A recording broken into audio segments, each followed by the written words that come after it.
प्यारे विद्यार्थियों, आज हम देखने जा रहे हैं हमारा जो नया टॉपिक है वो है सामग्री लागत नियंत्रण।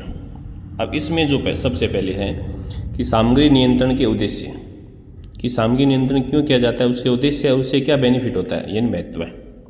तो सबसे पहले आवश्यक सामग्री का सही पूर्वानुमान, यानी जितनी सामग्री की आवश्यकता है उसका सही अनुमान लगाना और उसके साथ साथ उचित मूल्य पर खरीदना, यानी जितनी आवश्यकता हो उतना मटेरियल खरीदना और सही मूल्य पर खरीदना, सामग्री प्राप्त की जांच भी करना और संतुलित भंडारण करना, जितनी आवश्यकता हो उसी के हिसाब से सही, यानी इस प्रकार भंडारण करें कि अनावश्यक माल आपके पास न बच जाए। अगर अनावश्यक माल बच गया तो भंडारण करने के लिए एक्स्ट्रा क्या करना होगा, खर्च करना होगा, तो इसलिए रख रखाव का एक्स्ट्रा क्या हो जाएगा, खर्चा हो जाएगा। तो सबसे पहले क्या ध्यान रखना है कि आवश्यक सामग्री का पूर्वानुमान लगाएं, जितनी आवश्यकता हो उसके हिसाब से खरीदें, उचित मूल्य पर खरीदें। उचित मूल्य का मतलब सही मूल्य जब हो, जब वस्तु की सही प्राइस हो उस समय खरीदना। सामग्री प्राप्ति की जांच भी करना भी, यानी जो भी आप सामग्री खरीद रहे हैं प्राप्त, उसकी जांच करना, संतुलित भंडार गृह में रखना और सामग्री के क्षय और गबन पर भी नियंत्रण रखना।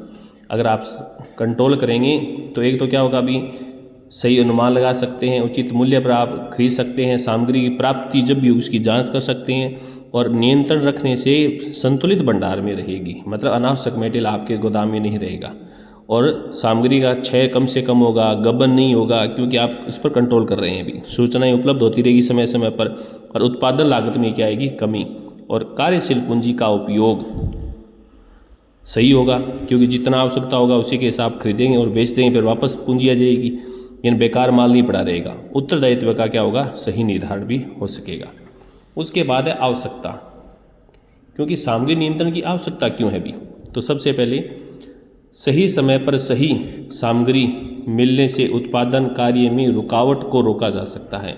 यानी अगर आपके पास उत्पादन में मटेरियल की कमी आ जाए तो लेबर ऐसी बैठी रहेगी, तो आपको तो एक्स्ट्रा खर्चा करना होगा। लेकिन आप नियंत्रण अपनाएंगे तो जब आपको आवश्यकता होगी, जब मटेरियल में कमी आएगी, तुरंत आपके पास नया माल पहुंच जाएगा। भंडार में अधिक सामग्री रखने से भंडार लागतों में हुई वृद्धि को भी रोका जा सकता है। यानी अनावश्यक माल न मंगवाए भी, अगर ज़्यादा माल मंगवा लेंगे, भंडार में रखने की जगह नहीं होगी तो दूसरा भंडार गृह किराए पर लेना होगा, उसके रख रखाव के खर्चे अनावश्यक बढ़ जाएंगे। बार बार सामग्री मंगवाने से सामग्री आदेश लागतों में वृद्धि को भी रोका जा सकता है। और भी थोड़ा थोड़ा माल मंगाए, इससे अच्छा है कि आपके पास रखने की या आवश्यक उत्पादन करने की क्षमता है तो आप इकट्ठा माल भी मंगवा सकते हैं, जिससे आपको बार बार आदेश देने की हिसाब से अन्य खर्चे नहीं करनी होंगी। सामग्री गबन, चोरी, क्षय और अप्रचलन से हुई हानि को भी रोका जा सकता है, क्योंकि आप उस सामग्री को पूर्णतः नियंत्रण कर रहे हैं भी। उचित भंडार द्वारा गैर मौसम में हुई मूल्य वृद्धि से लागत में वृद्धि को भी रोका जा सकता है। कई बार ये हो सकता है भी, बिना मौसम की भी वस्तुएँ आपके पास उपलब्ध होती हैं, तो बिना मौसम की वस्तुओं की क्या होती है कि प्राइस कई बार बढ़ जाती है भी, लेकिन आपने भंडार गृह में रख लिया कम मूल्य पर लेकर, और जब आवश्यकता होगी तो उसे काम में ले लेंगे, तो आपको उस दौरान जो महंगी वस्तुएं वो खरीदने की आवश्यकता नहीं होगी। सामग्री पर्याप्त सुरक्षा से आग, बाढ़ से हानि को भी रोका जा सकता है। उचित भंडारण द्वारा कार्यशील पूंजी लागत, भंडारण की लागत में भी कमी की जा सकती है। तो इसलिए सामग्री की आवश्यकता, नियंत्रण की आवश्यकता होती है इन सब को पूरा करने के लिए। अब है सामग्री नियंत्रण की तकनीक और विधियाँ कौन सी हैं। तो सबसे पहले तो है कि कोई भी सामान्य नियोजन तकनीक होती है, स्टॉक स्तर निर्धारण करना होता है।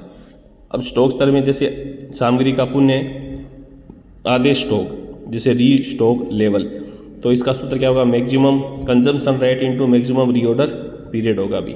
यानी मैक्सिमम का मतलब अधिकतम मैक्सिमम कंजप्शन, यानी अधिकतम उपभोग रेट आपकी और इन उपभोग की दर, और मैक्सिमम रीऑर्डर अवधि, अधिकतम अवधि। न्यूनतम स्टॉक लेवल कैसे ज्ञात होगा भी, न्यूनतम यानी मिनिमम स्टॉक लेवल, इसे बफर स्टॉक भी कहते हैं। तो इसका सूत्र होगा ROL, यानी reorder level minus normal consumption rate into normal reorder period हो जाएगा भी। और उसके साथ ही सामग्री का अधिकतम स्टॉक कैसे ज्ञात होगा। अधिकतम का मतलब होता है कि मैक्सिमम स्टॉक लेवल कैसे ज्ञात होगा। तो मैक्सिमम स्टॉक लेवल आपको कैसे ज्ञात करना है, इसका सूत्र होगा reorder level plus reorder quantity जोड़ना है और माइनस क्या करना है, minimum consumption rate into minimum reorder period हो जाएगा। और सामग्री का औसत स्टॉक एवरेज स्टॉक लेवल कैसे ज्ञात करेंगे, यानी minimum stock level plus maximum stock level बटा 2, तो इस प्रकार ये ज्ञात हो जाएगा। उसके बाद सामग्री का भय स्टॉक स्तर यानी डेंजर स्टॉक लेवल किसे माना जाता है अभी, तो डेंजर स्टॉक जो लेवल है उसे लाल बत्ती का कार्य भी कहा जाता है। और minimum time for emergency supply into minimum rate of consumption, इसे मल्टीप्लाई करेंगे तो ये ज्ञात हो जाएगा। उसके बाद अगला जो पॉइंट है आर्थिक आदेश मात्रा यानी EOQ, यानी सामग्री भंडार लागत, जैसे आदेश की लागत सामग्री रखने की लागत अगर दोनों बराबर हो तो उस बिंदु पर हमें EOQ यानी आदेश की मात्रा यानी वस्तु खरीदने की आदेश क्या है आर्थिक आदेश मात्रा का निर्धारण कर लेना चाहिए। तो EOQ तो ये क्या रूट 2UO/C, U का मतलब एनुअल यूज जो होगा, एनुअल कंजम्पशन जो O का ordering cost per unit, C carrying cost per unit के हिसाब से। फिर अगला है सामग्री आवर्त अनुपात कैसे ज्ञात होगा, निश्चित अवधि में उपभोग की गई सामग्री की लागत मूल्य बटा उसी अवधि में रखी गई सामग्री और औसत स्टॉक का मूल्य या मात्रा। अगर आपको समय में ज्ञात करना हो तो 365 दिन या एक साल में कितने सप्ताह होते हैं 52, महीने कितने होते हैं 12, तीनों में जो भी हो सामग्री आवर्त अनुपात का भाग देंगे। उसके बाद सामग्री नियंत्रण की ABC प्रणाली यानी मूल्यानुसार सामग्री नियंत्रण कहते हैं। जैसे A का ऑलवेज बेटर कंट्रोल, इसको देने वाले ABC थॉम्स थे। A का मतलब अधिकतम मूल्य, A के अंदर किस प्रकार की सामग्री को रखा जाता है, जिसका अधिकतम मूल्य हो, सामग्री की संख्या कम रखी जाती है, इस पर कंट्रोल जो है वो कठोर किया जाता है। मी में कम मूल्य हो, कम महत्वपूर्ण की वस्तुएं होती है, कम ही मात्रा में रखी जाती है, इसकी तुलना में वैसे ज़्यादा होती है, और कम पूंजी की आवश्यकता, सामान्य नियंत्रण की आवश्यकता है। C कम मूल्य, सामग्री अधिक मात्रा में रखी जाती है और कम पूंजी की आवश्यकता होती है। नियंत्रण सामग्री लेखा विधि जैसे बिन कार्ड वगैरह बनाकर की जाती है भी। 7 नंबर है सामग्री का FSND वर्गीकरण है।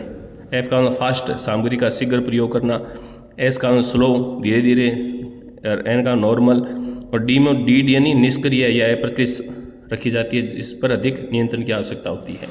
उसके बाद पुर्जों का VD वर्गीकरण, ये मशीनों के पुर्जों पर लागू होता है। V का विचुअल हो गया उन पुर्जों को रखने जिनके बिना उत्पादन संभव न हो, जैसे मशीन में सुई बिना मशीन चालेगा नहीं। तो ईगो मतलब इनिशियल, जिसके बिना उत्पादन संभव है, न होने पर उत्पादन क्षमता प्रभावित होती है। भी उत्पादन तो हो सकता है लेकिन क्षमता प्रभावित, जैसे मशीन का तेल। फिर उसके बाद अगला जो हो गया D का डिजायरेबल हो गया, उत्पादन पर प्रभाव नहीं है, दीर्घकालीन क्षमता बनाए रखना है तो जरूरी, जैसे मशीन को कवर।